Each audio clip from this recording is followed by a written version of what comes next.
Hello everybody, so welcome back to our channel. Today we are going to learn about Unit 4 types of paragraphs. Okay, so what is a paragraph? A paragraph is a group of sentences that works together to develop a main idea. Paragraphs are organized differently depending on their purpose. Paragraphs are classified into three main types.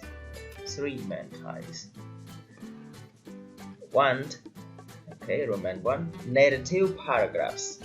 Okay, so what is a narrative paragraph? A narrative paragraph tells a short story or describes an event. For a narrative paragraph, you must use good chronological ordering of sentences. This means that the supporting sentences tell the event of a story in the orders that they happen. In other words, the event must be orders according to type. Another orders might confuse the reader. Look at the model paragraph. Sleeping in a farmhouse. Sleeping in a farmhouse. The strangest experience in my life happened a year before I graduated from high school. I was 16 years old, and my best friend Mark was 15. He invited me to visit him during the summer.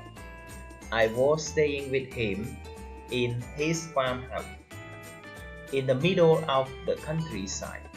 I shared a room with Mark, and our beds were separated by a table. Every morning, Mark's mom brought us a cup of hot tea in bed after we woke up. While we were sleeping one night, I could feel my bed moving. I thought I was dreaming.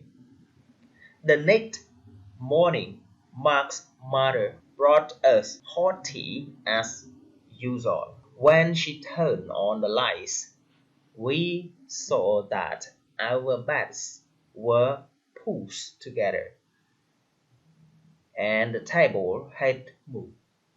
Mark said he didn't do it and I didn't do it. We still don't know how the beds move. What do you think? The event stages of the story. The event stages of the story are told in a logical order.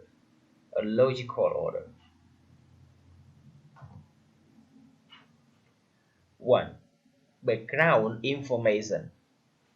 A narrative paragraph usually starts with background information to set the scene for the story and provide context. It can tell when and where a story happened.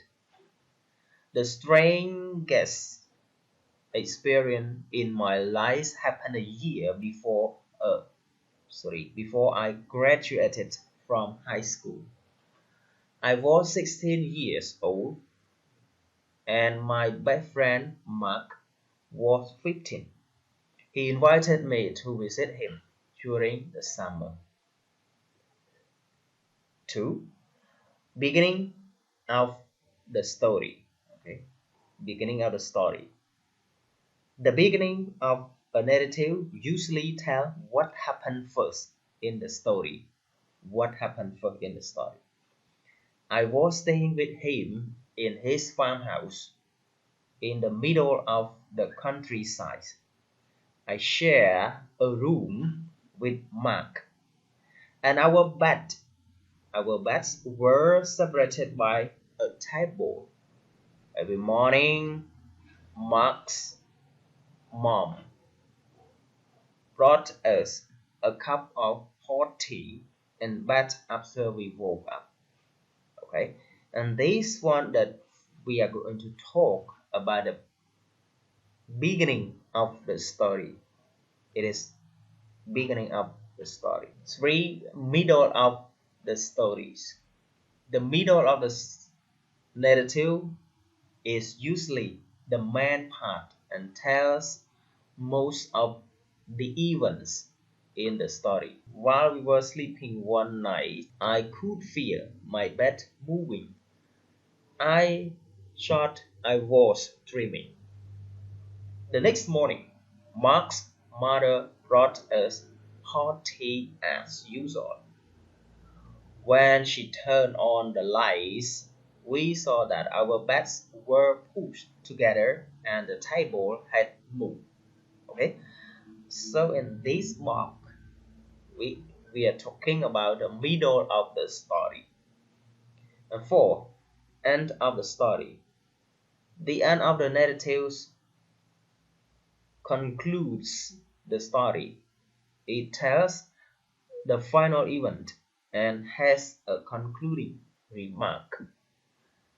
Mark said he didn't do it and I didn't do it. We still don't know how the bed moved. What do you think? What do you think? So in this book, it is the end of the story. So let's practice together, everyone. Read the parts. Okay. Practice together, everyone. Read the parts below of two stories. A fright in the forest and a strange day in class. Number the parts in the correct order and decide if they are background information from the beginning of the story, from the middle of the story, from the end of the story. So let's take a look for the first story, a fright in the forest. Suddenly, I feel very cold and scared. So, what is it, everyone? Background information from the beginning of the story, from the middle of the story, from the end of the story. So, what is it here?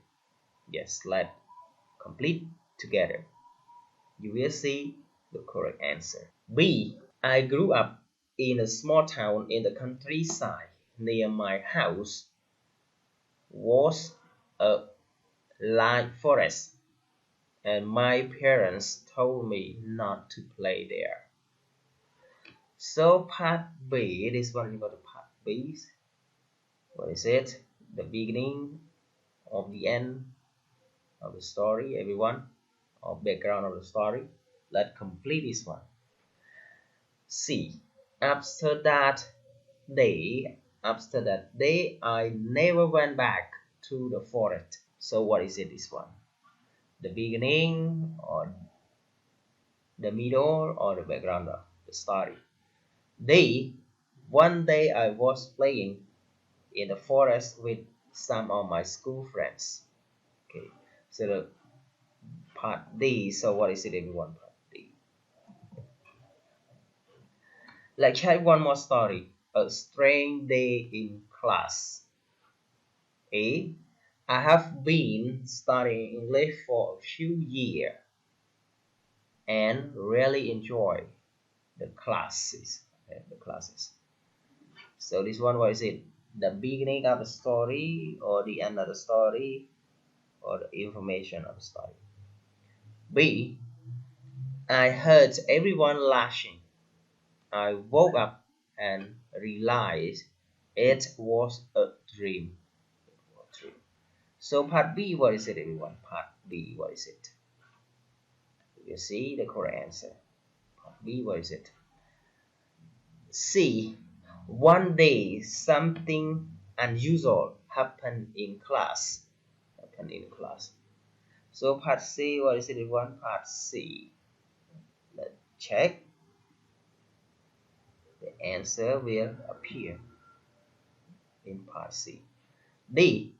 The teacher was explaining grammar when I saw something strange out of the window. The teacher was explaining grammar when I saw something strange out of the window. So what is it? This one.